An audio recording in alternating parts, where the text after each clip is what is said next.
Le marbre et l'argent scintillaient dans le hall de Dubois Bâtiment.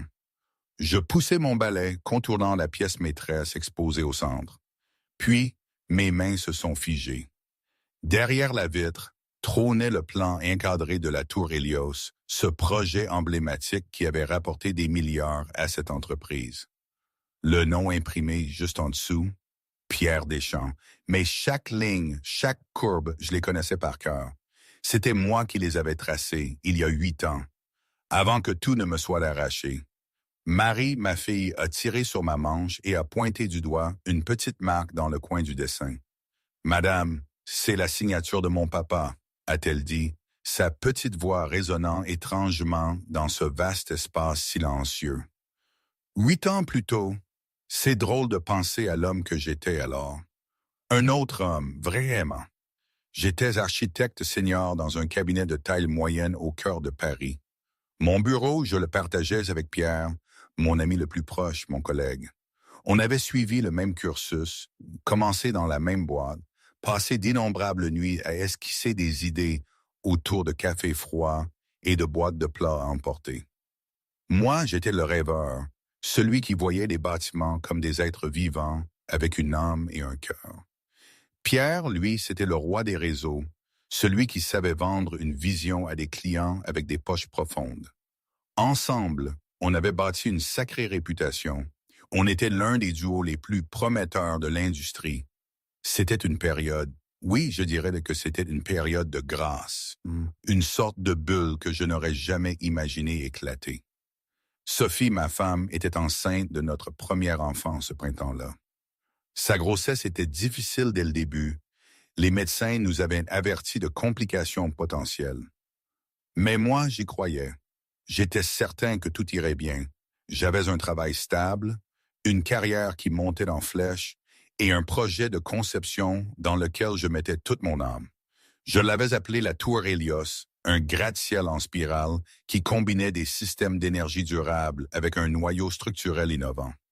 Le genre de bâtiment capable de définir la ligne d'horizon d'une ville pour des générations.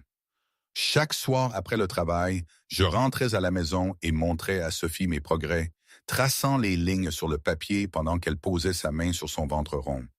Je me souviens de l'éclat dans ses yeux, de son sourire fatigué mais plein d'espoir. Elle était ma boussole. Pierre a observé mon obsession pour le projet grandir.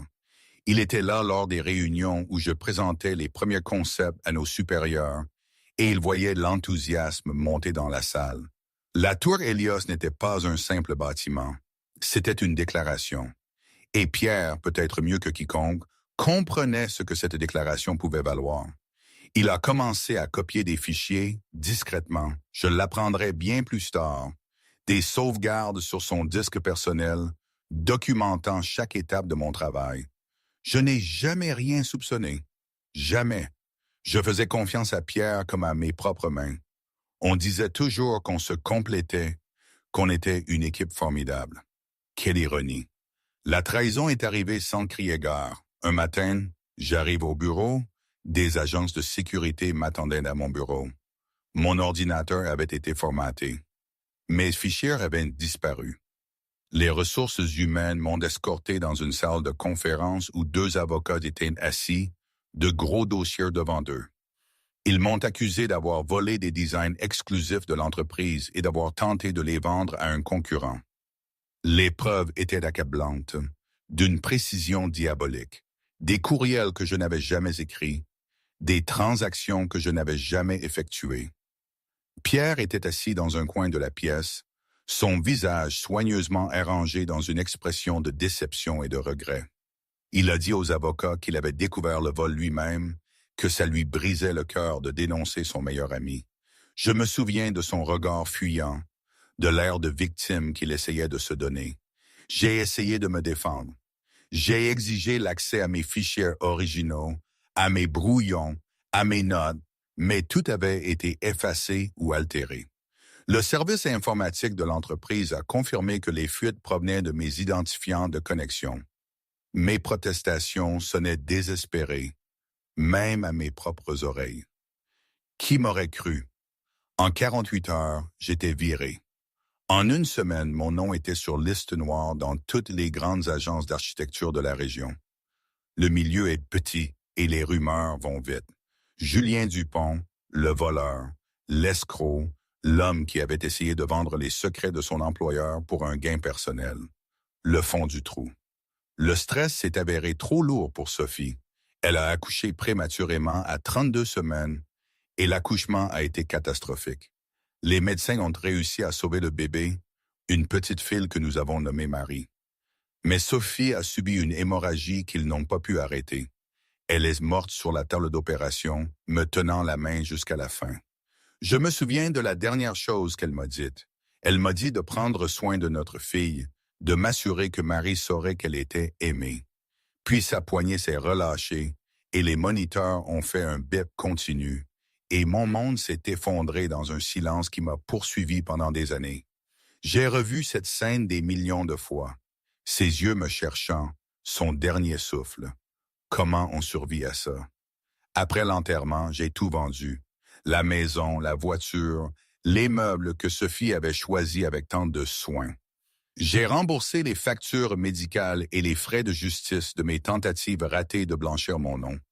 Ce qui restait suffisait à peine pour louer un petit appartement en périphérie de Paris, un 2 pièces avec des taches d'eau au plafond et des radiateurs qui claquaient toute la nuit. J'ai pris le seul travail que j'ai pu trouver, un poste d'agent d'entretien de nuit dans une entreprise de nettoyage commercial. Le travail était invisible. Je passais la serpillière et vidais les poubelles pendant que les bureaux dormaient. Personne ne me regardait. Personne ne me demandait mon nom. Pour moi, cette invisibilité est devenue une sorte de miséricorde, une protection. J'étais tellement brisé que ne plus exister socialement semblait presque apaisant. Il fallait juste survivre pour Marie. Chaque matin, le goût amer de la vie continuait. Marie a grandi dans ce petit appartement entouré du silence de son père.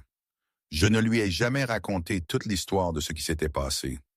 J'ai seulement dit que je dessinais des bâtiments et que parfois les gens prennent des choses qui ne leur appartiennent pas.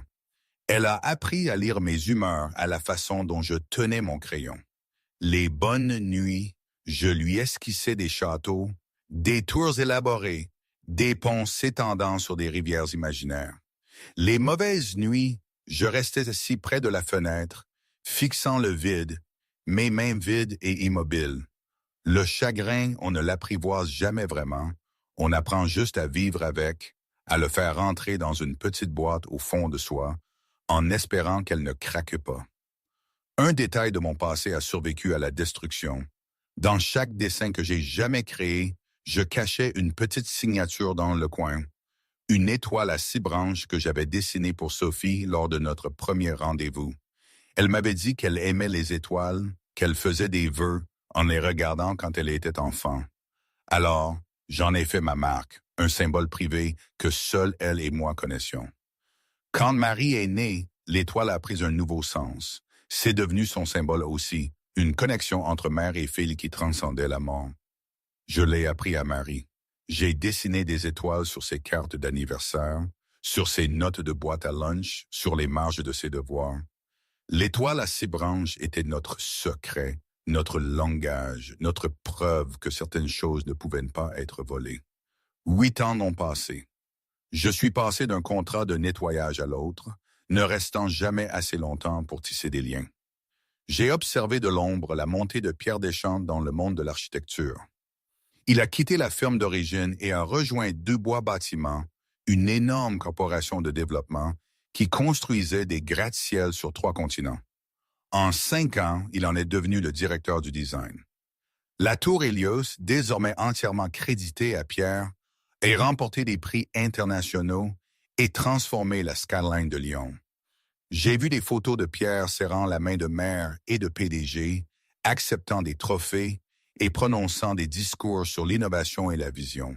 Chaque image était comme un couteau tournant lentement dans ma poitrine. L'amertume, la rage sourde. J'ai dû l'enterrer au plus profond de moi pour Marie. Puis, il y a eu cette nuit qui a tout changé. Mon entreprise de nettoyage a remporté un nouveau contrat avec Dubois Bâtiments. La tâche était simple. 3 agents d'entretien se relayaient au siège social, s'occupant des étages 12 à 20 entre 22 heures et 6 heures du matin. J'ai failli refuser le travail. L'idée de traverser le royaume de Pierre me rendait physiquement malade, mais la paye était meilleure que mon itinéraire actuel, et Marie avait besoin de nouvelles chaussures pour l'école, et les factures de chauffage hivernal s'accumulaient déjà. Alors j'ai ravalé ma fierté et me suis présenté pour mon premier quart. Le hall de Dubois Bâtiment était tout ce que j'attendais. Du verre, de l'acier et de l'argent arrangés avec la précision d'une exposition de musée. J'ai passé ma carte devant le bureau de sécurité, me suis enregistré avec mon badge d'employé et me suis dirigé vers l'ascenseur de service. Le bâtiment bourdonnait de l'énergie résiduelle de l'ambition d'entreprise, même à cette heure tardive. J'ai gardé la tête baissée et me suis concentré sur le travail. Laver les sols, essuyer les vitres, vider les poubelles. Ne pas penser, ne pas se souvenir. Mais le hall avait d'autres plans pour moi. À ma 3e nuit, j'ai remarqué la vitrine près de l'entrée principale. Elle était nouvelle, installée la semaine précédente, avec un éclairage doux qui attirait le regard de l'autre bout de la pièce. Derrière la vitre, un plan encadré, agrandi et monté comme une œuvre d'art. La tour Hélios. Ma main s'est arrêtée, mon balai a cliquetis sur le sol en marbre. Je me suis dirigé vers l'exposition comme attiré par une force à laquelle je ne pouvais résister. Le plan était magnifique. Chaque ligne, chaque courbe, chaque annotation exactement comme je me souvenais les avoir dessinés. Les calculs structurels, les diagrammes de flux d'énergie, l'escalier en spirale qui serpentait à travers l'atrium central comme un brin d'ADN. Et là, dans le coin inférieur droit, imprimé en lettres élégantes, design par Pierre Deschamps, directeur du design Dubois Bâtiment. J'ai fixé le nom jusqu'à ce que ma vision se trouble. 8 ans de silence, 8 ans à regarder de l'ombre, 8 ans à me répéter que la justice n'existait pas, que la vérité n'importait pas, que la survie était suffisante. Tout s'est effondré devant cette vitrine. Je n'ai pas entendu Marie s'approcher. Ma fille m'avait convaincu de l'amener cette nuit-là, promettant de s'asseoir tranquillement dans la salle de repos et de faire ses devoirs pendant que je travaillais. Elle avait 8 ans maintenant, curieuse et têtue, et bien trop intelligente pour son propre bien. Elle s'était échappée de la salle de repos pour me trouver, et maintenant elle se tenait à côté de moi, levant les yeux vers le plan avec de grands yeux. Je voulais la tirer, la protéger de ce rappel de tout ce que j'avais perdu. Mais avant que je ne puisse bouger, Marie a pointé quelque chose dans le coin du dessin. J'ai suivi son doigt. Là, caché parmi les notations techniques et les lignes de mesure, se trouvait un petit symbole que personne d'autre ne reconnaîtrait. Une étoile à 6 branches, pas plus grande qu'une empreinte de pouce, nichée dans l'ombre de la fondation du bâtiment. Je l'avais dessinée là, la dernière nuit de la conception originale. Un hommage à Sophie et à la fille qui grandissait encore en elle. Je n'en avais parlé à personne. Je n'avais jamais imaginé qu'elle survivrait au vol, aux altérations, aux années de mensonges de Pierre. Mais elle était là, inchangée et indéniable. À ce moment-là, une voix féminine a brisé le silence du hall. Je me suis retourné pour voir une silhouette descendre l'escalier principal, ses talons claquant sur les marches de marbre. Elle était grande, les cheveux argentés, vêtue d'un tailleur anthracite qui coûtait probablement plus que mon salaire annuel. Son visage m'était familier, vu sur les couvertures de magazines et les interviews. Madame Dubois, la fondatrice et présidente de Dubois Bâtiment. La femme qui avait bâti un empire à partir de rien et commandait le respect dans tous les conseils d'administration du pays. Elle m'a regardé avec la curiosité détachée de quelqu'un qui rencontre rarement des agents d'entretien dans son propre bâtiment. Marie n'a pas partagé l'hésitation de son père. La petite fille a fait un pas en avant, pointant toujours le plan, et a parlé avec l'assurance absolue que seuls les enfants possèdent. « Madame, c'est la signature de mon papa », a-t-elle dit. « Il dessine cette étoile pour moi. Il la met sur tout ce qu'il fait. » Madame Dubois s'est arrêtée au boss de l'escalier. Ses yeux sont allés de Marie à moi, au plan, et de nouveau à nous. Le hall est devenu silencieux. J'ai senti mon cœur battre la chamade contre mes côtes. J'ai senti le poids de 8 années peser sur mes épaules. J'ai senti le choix impossible se cristalliser devant moi. Je pouvais tout nier, attraper ma fille et disparaître dans l'ombre où j'étais censé rester, où je pouvais dire la vérité et risquer de perdre la fragile stabilité que j'avais réussi à bâtir. Le moment s'est étiré. Madame Dubois attendait et moi, Julien Dupont, pour la première fois en 8 ans, j'ai ouvert la bouche pour raconter mon histoire. Qu'auriez-vous fait à ma place? Sérieusement? J'ai tout déballé à Madame Dubois. Je me tenais là, dans ce hall de marbre, mon balai encore dégoulinant sur le sol, ma fille serrant ma main, et j'ai parlé pour la première fois en 8 ans de ce que Pierre Deschamps m'avait fait. J'ai décrit les nuits passées à perfectionner le design de la tour Hélios, le partenariat que je pensais bâti sur la confiance, le matin où les agents de sécurité sont apparus à mon bureau. J'ai expliqué comment les preuves avaient été fabriquées, comment mes identifiants avaient été utilisés pour me piéger, comment chaque tentative de prouver mon innocence avait été systématiquement bloquée. Ma voix est restée régulière, plate et factuelle, comme si je lisais un rapport sur la vie de quelqu'un d'autre. C'était ça, mon existence, le résumé d'une catastrophe. Madame Dubois a écouté sans interruption. Son visage ne révélait rien, ni choc, ni sympathie, ni jugement. C'était une femme qui avait bâti une entreprise valant des milliards en sachant quand parler et quand observer. Quand j'ai eu fini, elle a regardé le plan derrière la vitre pendant un long moment. Puis elle a regardé Marie, qui avait toujours son doigt pointé vers la petite étoile à 6 branches dans le coin du design. Les yeux de l'enfant étaient vifs et farouches, complètement sûrs de ce qu'elle savait être vrai. Madame Dubois a demandé à Marie comment elle reconnaissait la signature de son père. Marie a expliqué que son papa dessinait cette étoile sur toutes, ses cartes d'anniversaire, ses notes de boîte à lunch, les dessins qu'il lui faisait de la nuit. Elle a dit que sa maman adorait les étoiles et que c'était pour ça que le symbole était si spécial. Madame Dubois s'est tournée de nouveau vers moi.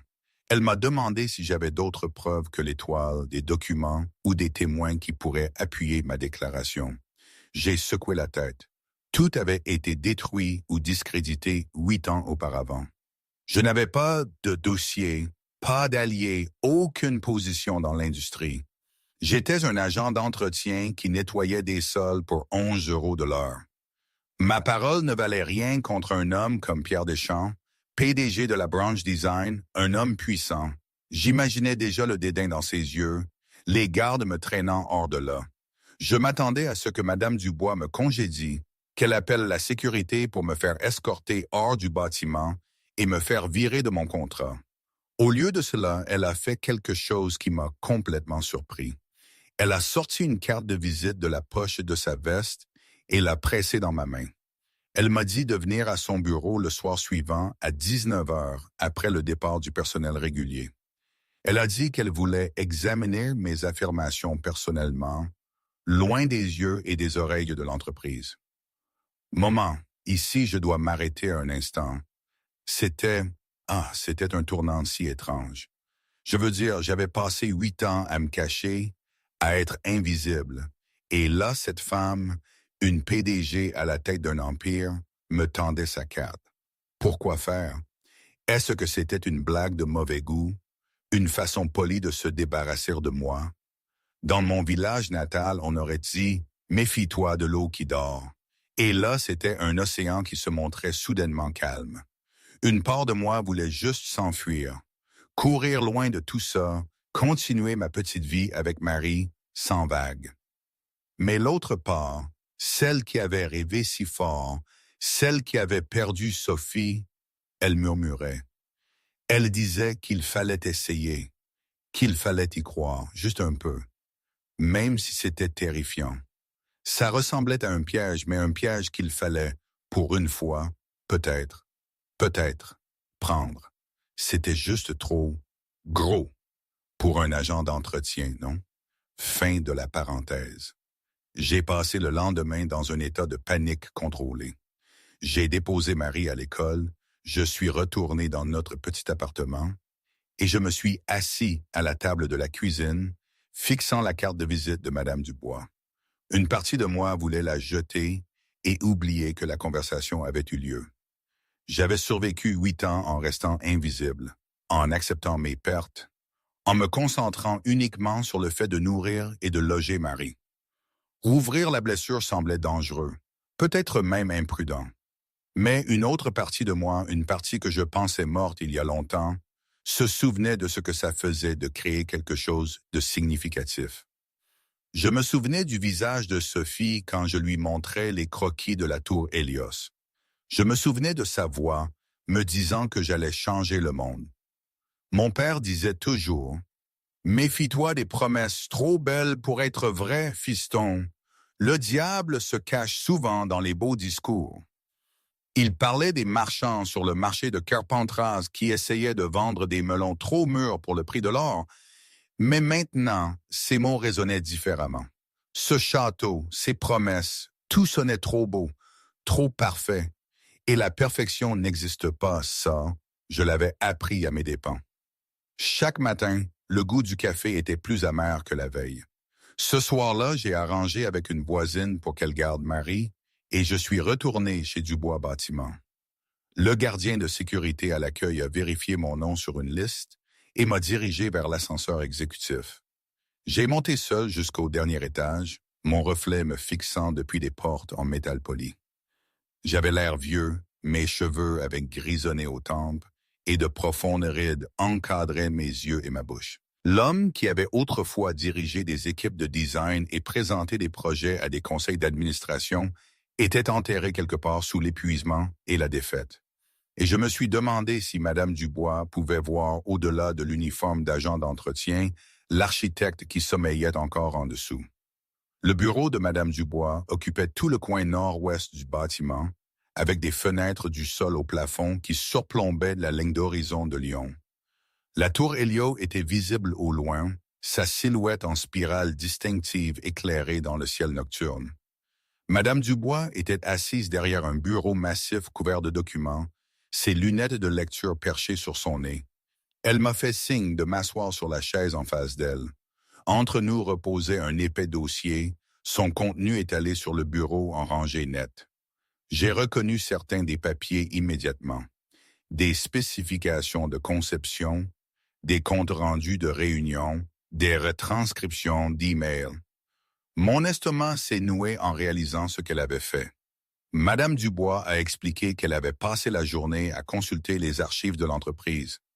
Dubois Bâtiment avait acquis de nombreux projets de Pierre Deschamps lors de son embauche 8 ans plus tôt, y compris la documentation originale de la tour Hélios. La plupart avaient été numérisés et classés, intouchés depuis des années, mais quelque chose dans ces dossiers l'avait toujours troublé. Le travail de conception attribué à Pierre montrait un niveau de créativité et d'innovation technique qui ne correspondait pas à ses projets ultérieurs. Pierre était un gestionnaire compétent et un vendeur doué, mais ses bâtiments plus tardifs manquaient de l'originalité qui avait rendu la tour Hélios si remarquable. Madame Dubois s'était interrogée sur cette divergence pendant longtemps. Maintenant, elle avait une explication possible. Elle m'a montré les documents un par un. Les fichiers du projet original listaient 2 contributeurs, Pierre Deschamps et Julien Dupont, mais mon nom avait été supprimé de toutes les versions ultérieures, effacé des notes de réunion, des crédits de design et des soumissions de prix. L'altération était subtile mais constante, comme si quelqu'un avait méthodiquement gommé mon existence du dossier historique. Plus significativement, Madame Dubois avait trouvé une copie de sauvegarde du tout premier brouillon de conception, créé avant le prétendu vol. Les métadonnées du fichier montraient qu'il avait été généré sur ma station de travail, à un moment où Pierre était documenté comme étant en voyage pour une présentation client dans une autre ville. La preuve était circonstancielle, mais suggestive. Elle soulevait des questions qui méritaient des réponses. J'ai senti quelque chose bouger dans ma poitrine, une fissure dans le mur que j'avais bâti autour de moi. Pendant 8 ans, On m'avait dit que mes accusations étaient sans fondement, que ma mémoire n'était pas fiable, que j'étais un voleur déshonoré, cherchant des excuses. Voir mon nom sur ces documents originaux, voir la preuve que j'avais existé dans ces fichiers, m'a fait me sentir réel à nouveau. J'ai demandé à Madame Dubois pourquoi elle faisait cela.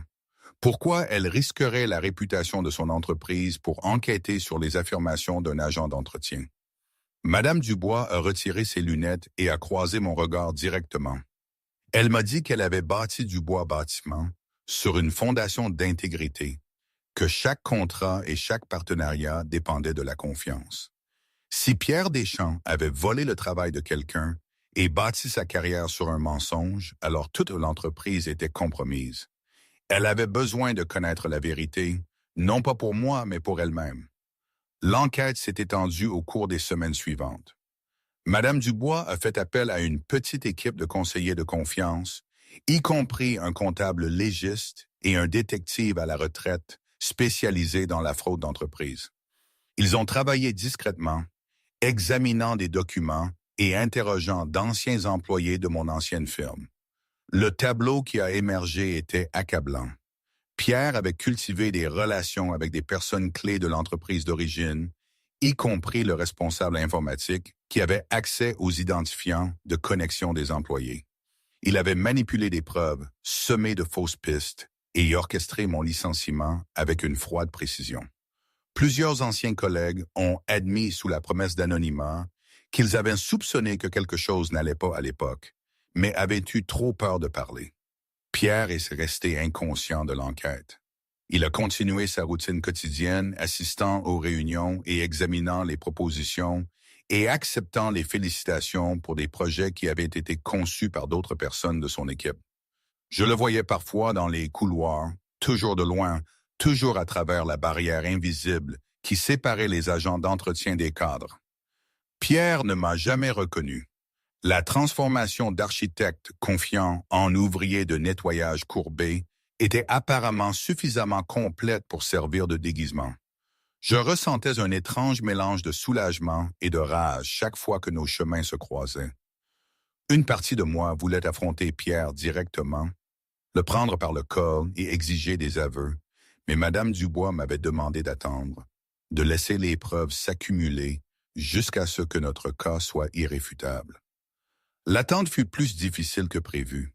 Je rentrais à mon appartement chaque nuit et regardais ma fille dormir dans son petit lit, son visage paisible et confiant. Marie savait que quelque chose se passait. Elle pouvait sentir le changement dans l'énergie de son père, la façon dont je semblais plus alerte et moins distant. Elle m'a demandé une fois si la Dame aux étoiles allait nous aider. Je ne savais pas comment répondre. Je lui ai dit que parfois la vérité met beaucoup de temps à apparaître, mais cela ne veut pas dire qu'elle cesse d'être vraie. Marie a hoché la tête solennellement, comme si elle comprenait quelque chose de profond que moi-même avait encore du mal à saisir. Le point de rupture est survenu 6 semaines après le début de l'enquête. L'équipe de Madame Dubois a découvert un compte caché que Pierre avait utilisé pour payer le responsable informatique qui avait manipulé les preuves 8 ans plus tôt. Les paiements avaient continué pendant des années, de petits dépôts réguliers qui suggéraient un chantage continu ou une assurance contre l'exposition.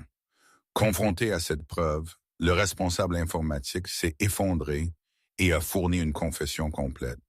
Il a détaillé exactement comment Pierre l'avait approché, comment ils avaient mis en place les faux courriels et transactions, comment ils avaient couvert leurs traces. La confession a été enregistrée et notariée. Le dossier contre Pierre Deschamps était maintenant béton. Madame Dubois a programmé une réunion spéciale du conseil d'administration de Dubois Bâtiment. Elle ne leur a pas dit le but de la réunion, seulement qu'elle concernait une question d'intégrité corporative urgente. Pierre a été convoqué avec les autres cadres supérieurs, toujours inconscient que toute sa carrière était sur le point de s'effondrer. Je n'ai pas été invité à y assister, mais Madame Dubois a arrangé pour que je puisse regarder à travers un flux vidéo depuis une salle de conférence adjacente. Elle voulait que je voie le moment où la vérité éclaterait enfin au grand jour. La salle du conseil était silencieuse pendant que Madame Dubois présentait les preuves. Elle a parlé méthodiquement, exposant la chronologie du vol, la manipulation des dossiers, les paiements aux responsables informatiques, l'effacement systématique des contributions de Julien Dupont. Sur l'écran derrière, elle était projetée le plan original de la tour Hélios, avec mon nom clairement visible sur le premier brouillon. L'étoile à 6 branches dans le coin était mise en évidence et agrandie, un minuscule symbole qui avait survécu à 8 années de tromperie. Les membres du conseil se sont agités inconfortablement sur leur siège, leur visage passant du choc à la colère et au calcul. Pierre était figé à l'extrémité de la table, son masque confiant se fissurant enfin, alors qu'il réalisait l'étendue de son exposition. Quand Madame Dubois a eu fini, elle s'est tournée vers Pierre et lui a demandé s'il avait quelque chose à dire. La réponse de Pierre fut désespérée et éparpillée. Il a prétendu que Julien Dupont avait été un employé instable, que les accusations originales de vol étaient légitimes, que l'enquête de Madame Dubois était basée sur des malentendus et des coïncidences. Mais sa voix tremblait et ses yeux balayaient la pièce, cherchant des alliés qui n'étaient plus disposés à croiser son regard. Les membres du conseil avaient vu les preuves. Ils avaient entendu la confession du responsable informatique. Aucun charme ou subterfuge ne pouvait défaire ce qui avait été révélé. Dans la salle adjacente, je regardais l'écran, les larmes coulant sur mon visage. J'avais imaginé ce moment d'innombrables fois au cours des 8 dernières années, fantasmé sur la chute et l'humiliation publique de Pierre. Mais maintenant que cela se produisait, je ne ressentais aucune satisfaction. Au lieu de cela, je ressentais un chagrin accablant pour tout ce qui avait été perdu, les années avec Sophie qu'on n'avait jamais pu partager, l'enfance que Marie avait passée dans la pauvreté, la carrière qui m'avait été volée avant qu'elle ne commence vraiment. La justice arrivait, mais elle ne pouvait pas me rendre ma femme, ni ma jeunesse, ni le temps qui s'était échappé. La vérité était enfin libre, mais les cicatrices resteraient à jamais. C'est ça la justice au final, une forme amère de soulagement, pas un retour en arrière. Madame Dubois a demandé à Pierre de quitter la salle du conseil et d'attendre dans son bureau pendant que le conseil délibérait. 2 agences de sécurité l'ont escorté, leur présence un signal clair que ses jours de liberté dans le bâtiment étaient terminés. Pierre n'a pas regardé en arrière. Ses épaules étaient courbées, sa démarche instable. Tout son langage corporel transformé de prédateur en proie. Je l'ai vu disparaître par l'embrasure de la porte et j'ai senti quelque chose se relâcher dans ma poitrine. Une tension que j'avais portée si longtemps que j'avais oublié qu'elle était là. La décision du conseil est arrivée dans l'heure. Pierre Deschamps a été licencié immédiatement, déchu de tous ses titres et avantages. L'entreprise émettrait une déclaration officielle reconnaissant le vol de propriété intellectuelle et créditant Julien Dupont comme le véritable concepteur de la tour Hélios. Le conseil juridique a été autorisé à engager des poursuites civiles et pénales contre Pierre et son complice. Plus significativement, Madame Dubois a proposé que je me voie offrir un poste chez Dubois Bâtiment, une chance de reconstruire la carrière qui m'avait été prise. Le conseil a approuvé à l'unanimité. Madame Dubois m'a annoncé la nouvelle personnellement. Elle m'a trouvé toujours assis dans la salle de conférence, fixant l'écran vide où le visage de Pierre avait été quelques instants auparavant. Elle s'est assise à côté de moi et a parlé doucement de ce qui allait se passer ensuite. L'annonce publique, les procédures légales, l'offre d'emploi. J'ai écouté, mais mon esprit était ailleurs. Je pensais à Sophie, à la nuit où je lui avais montré pour la première fois les croquis de la tour Hélios, et elle avait souri en disant que j'allais changer le monde. Je pensais à Marie endormie dans notre appartement exigu, rêvant d'étoiles. Je pensais aux 8 années que j'avais passées en silence, convaincu que la vérité n'importait pas, que la justice était un fantasme pour les gens qui pouvaient se le permettre. J'avais tort, la vérité avait toujours compté. Il fallait juste quelqu'un d'assez courageux pour la dire à voix haute.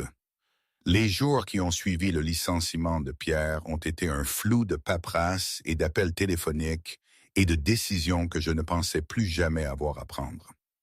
L'équipe juridique de Mme Dubois a travaillé rapidement pour officialiser le transfert des droits de propriété intellectuelle, rétablissant mon nom sur la Tour Hélios et tous les brevets associés. L'annonce publique a généré une attention médiatique immédiate. Les journalistes ont qualifié l'histoire de parabole moderne sur la trahison d'entreprise et la rédemption improbable. J'ai décliné la plupart des demandes d'interview. Je n'avais aucun intérêt à devenir un symbole ou un titre de presse. Je voulais juste avancer. Mais avancer s'est avéré plus compliqué que je ne l'avais prévu. L'offre d'emploi de Dubois Bâtiment est restée sur ma table de cuisine pendant 3 jours avant que je puisse me résoudre à ouvrir l'enveloppe. À l'intérieur se trouvait un contrat formel pour le poste d'architecte en chef, avec un salaire qui semblait presque fictif après 8 ans de travail au salaire minimum. L'ensemble des avantages sociaux était plus long que n'importe quel document que j'avais signé depuis mon licenciement. J'ai lu les pages lentement, essayant de relier les mots à la réalité de ma situation. Quelqu'un m'offrait une chance de concevoir à nouveau des bâtiments. Quelqu'un croyait que j'avais encore quelque chose de précieux à apporter.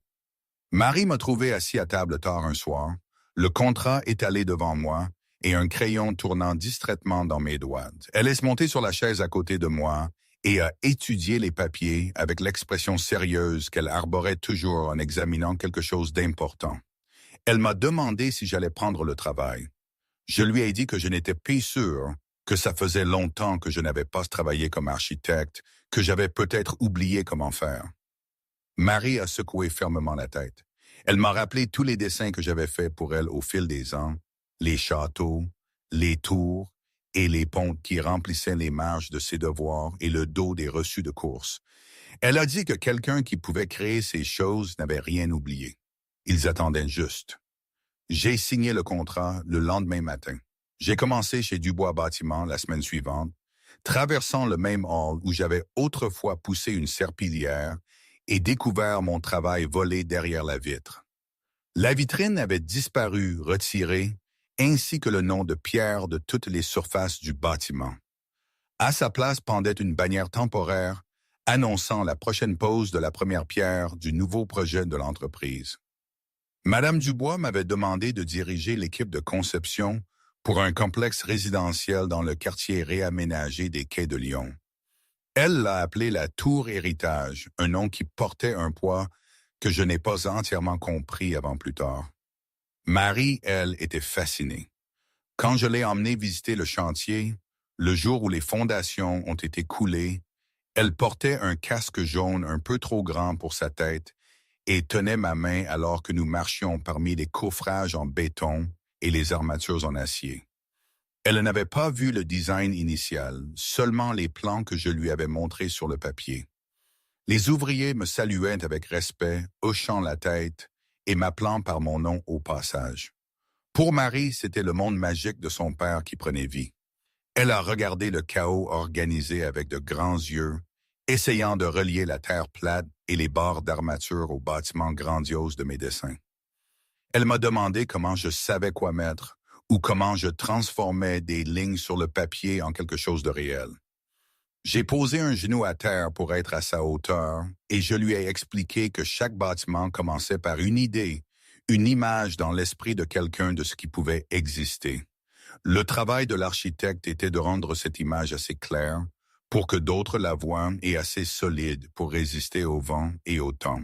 Ses yeux brillaient et dans ce regard, je voyais un peu de Sophie. Les premiers mois furent difficiles. J'avais passé 8 ans à travailler seul dans des bâtiments vides, ne répondant à personne, disparaissant dans le rythme du travail manuel. Maintenant, j'étais assis à des réunions avec des ingénieurs, des chefs de projet et des spécialistes du marketing, tous se tournant vers moi pour des conseils et des approbations. Mes compétences techniques sont revenues plus vite que prévu. La mémoire musculaire s'activait alors que j'esquissais des élévations et calculais des distributions de charges. Mais les exigences interpersonnelles m'épuisaient.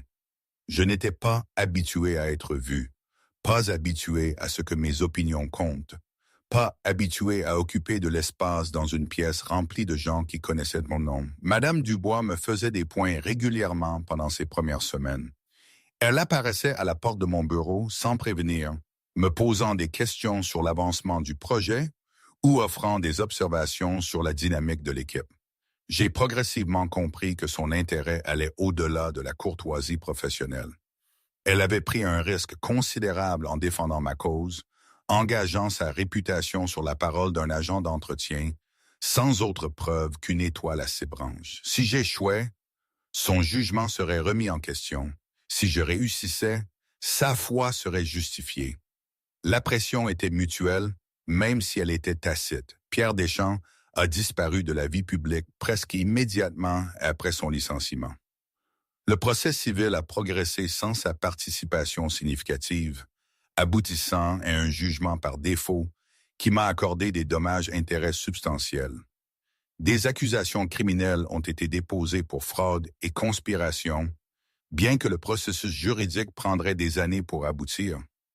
Je suivais les nouvelles de temps en temps, mais je me suis rendu compte que je me souciais moins du sort de Pierre que je ne l'avais imaginé. L'homme qui avait détruit ma vie n'était plus une présence à craindre ou à haïr. Il était simplement une absence, un vide là où une personne se trouvait. J'avais des choses plus importantes sur lesquelles me concentrer. Le design de la tour héritage a pris forme au cours des 6 mois suivants. J'ai puisé mon inspiration dans les mêmes principes qui avaient guidé la tour Hélios.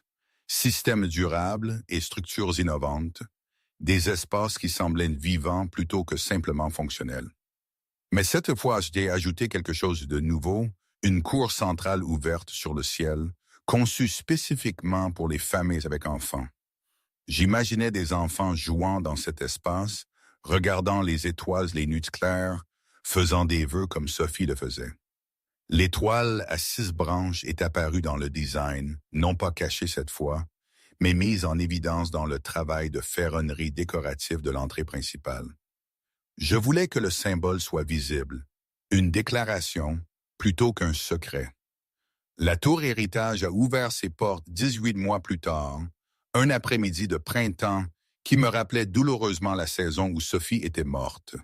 Je me tenais au podium lors de la cérémonie d'inauguration, face à une foule d'investisseurs, de journalistes et de fonctionnaires de la ville. Madame Dubois était assise au premier rang, son expression indéchiffrable, mais sa présence indéniablement encourageante. Marie était assise à côté d'elle, vêtue d'une nouvelle robe que nous avions choisie ensemble la semaine précédente. J'ai regardé ma fille et j'ai senti le poids de tout ce qui nous avait amenés à ce moment, la perte et le silence, et le petit acte de courage qui avait changé nos vies. Mon discours a été bref. J'ai remercié Madame Dubois pour son intégrité et l'équipe pour son dévouement. J'ai reconnu les années de difficultés sans m'y attarder, mentionnant seulement que le chemin jusqu'à ce jour avait été plus long que la plupart. Puis j'ai dit quelque chose qui m'a surpris moi-même. J'ai dédié le bâtiment à ma défunte épouse, Sophie, qui avait cru aux étoiles et en moi, et à ma fille, Marie, qui avait hérité du courage de sa mère et de l'obstination de son père. J'ai dit que l'étoile à 6 branches à l'entrée n'était pas seulement une signature. C'était un rappel que la vérité, aussi petite ou cachée soit-elle, a un moyen de trouver la lumière. Après la cérémonie, j'ai traversé le bâtiment achevé avec Marie à mes côtés. Nous avons exploré la cour, testé les aires de jeu, pris les ascenseurs jusqu'au dernier étage et avons regardé la ville s'étendre en dessous. La tour Hélios était visible au loin, sa silhouette en spirale inchangée contre le ciel. Je l'ai étudiée un long moment, me souvenant du jeune architecte qui avait créé ce design et de l'homme brisé qu'il avait vu exposé sous le nom de quelqu'un d'autre.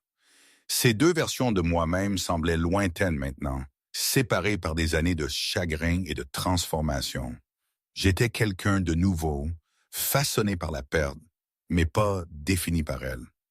Marie a tiré ma manche et a pointé vers l'horizon où le soleil commençait à se coucher. La lumière frappait les fenêtres des bâtiments environnants, transformant la ligne d'horizon en un champ d'or et d'ambre. Elle m'a demandé si j'étais heureux. J'ai considéré la question attentivement comme je considérais toutes ces questions. Je lui ai dit que le bonheur était compliqué, que certaines blessures ne guérissaient jamais complètement, que sa mère me manquait encore chaque jour. Mais je lui ai aussi dit que me tenir ici avec elle, regardant quelque chose que nous avions bâti ensemble, se rapprochait du bonheur comme je ne l'avais pas ressenti depuis très très longtemps. Nous sommes restés sur le toit jusqu'à ce que les étoiles apparaissent. Marie les a comptées une par une, pointant chaque point lumineux et lui attribuant un nom ou un vœu. Je l'ai regardée et j'ai pensé à Sophie, à la nuit où nous nous étions rencontrés pour la première fois, et elle m'avait parlé de son amour des étoiles. J'ai pensé au symbole à 6 branches qui avait survécu au vol et à des années de silence pour enfin révéler la vérité. Certaines choses ne pouvaient pas être volées, pas de façon permanente. Certaines choses avaient une façon de revenir, changées, mais intactes, cicatrisées, mais toujours brillantes. J'ai passé mon bras autour de ma fille et j'ai laissé la nuit nous envelopper. Père et enfant et étoiles, enfin réunis dans un monde qui avait finalement fait de la place pour nous.